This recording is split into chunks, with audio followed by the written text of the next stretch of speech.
जयपुर में PCC chief Govind Singh Dotasra ने शिक्षा मंत्री मदन दिलावर के बयान पर किया पलटवार। कहा, मदन दिलावर अपना मानसिक संतुलन खो चुके हैं। प्रदेश की भजनलाल सरकार में शिक्षा मंत्री मदन दिलावर के बयान पर आज शुक्रवार को जयपुर में राजस्थान प्रदेश कांग्रेस कमेटी के प्रदेश अध्यक्ष गोविंद सिंह डोटासरा ने पलटवार किया है। गोविंद सिंह डोटासरा ने कहा कि मदन दिलावर अपना मानसिक संतुलन खो चुके हैं। वह केवल गाली देना का काम करते हैं। शिक्षा मंत्री महिलाओं को धक्का देते हैं। राजस्थान को ऐसे शिक्षा मंत्री मिलते हैं तो समझ सकते हो कि क्या शिक्षा का हाल हो रहा है। जरूरत पड़ी तो शिक्षा मंत्री के खिलाफ मानहानि का केस भी दर्ज करेंगे। दरअसल शिक्षा मंत्री मदन दिलावर ने पेपर लीक मामले में पूर्व मुख्यमंत्री अशोक गहलोत और गोविंद सिंह डोटासरा पर पेपर बेचने का आरोप लगाया था। मानसिक संतुलन खो चुके हैं। शिक्षा मंत्री होकर शिक्षा के अलावा जो कुछ उनको गालियां जिसको देनी है वो देते हैं।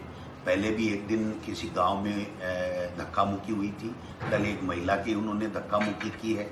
अगर ऐसे शिक्षा मंत्री हैं बीजेपी में तो मैं समझता हूं कि अब शिक्षा का क्या हाल होगा, हमारे बच्चों का क्या हाल होगा, ये देखने वाली बात है। मैं उन दोनों बयानों का मैंने मेरे वकील को दिया है।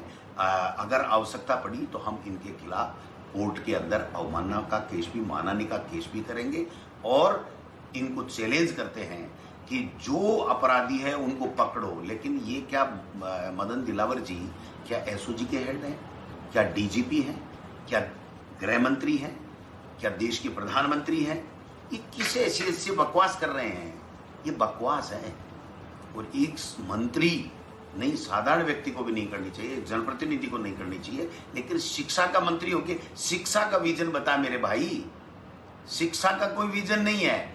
वो जेल जाएगा, महिला के धक्का दे दो, किसी को पैर तोड़ने की नसीहत दे दो, माता को हाथ जोड़ करके किसी को कुछ कह दो, जो नरेंद्र मोदी को वोट नहीं देगा वो राम का हत्यारा होगा, इस तरीके का बयान देना मैं समझता हूं कि शायद मानसिक संतुलन वो खो चुके हैं और उनसे विभाग तो समझ ही नहीं रहा है। बाकी ऐसे जनप्रतिनिधि अगर भारतीय जनता पार्टी में मंत्री बने हुए हैं और शिक्षा जैसा महकमा है, ये हमारे प्रदेश के लिए शर्म की बात है। हमारा सबका सर झुक रहा है। शिक्षा मंत्री घनश्याम तिवारी भी रहे, शिक्षा मंत्री कमला जी भी रहे, शिक्षा मंत्री कालीचरण सराफ भी रहे, शिक्षा मंत्री डॉक्टर सीपी जोशी जी भी रहे, शिक्षा मंत्री 2 साल मैं भी रहूं। भाई साहब आप बताइए, इस तरीके की बातें करते हैं। क्या उत्तर प्रदेश में पेपर लीक हुआ है तो क्या योगी जेल जाएंगे? पुलिस की भर्ती का हुआ है तो वहां के गृह मंत्री जेल जाएंगे? क्या यूपीएससी की जो एग्जाम्स हैं वो अगर होती हैं तो क्या देश का प्रधानमंत्री जेल जाएगा? क्या गुजरात में पेपर लीक हो रहे हैं तो वहां के मंत्री और वो जेल जाएंगे? ये कहाँ की बातें हैं? ये चर्चा में बने रहना चाहते हैं। मानसिक संतुलन उनका ठीक नहीं है, इसलिए उनको डॉक्टर को दिखाना चाहिए, ऐसा मैं कहना चाहता हूँ।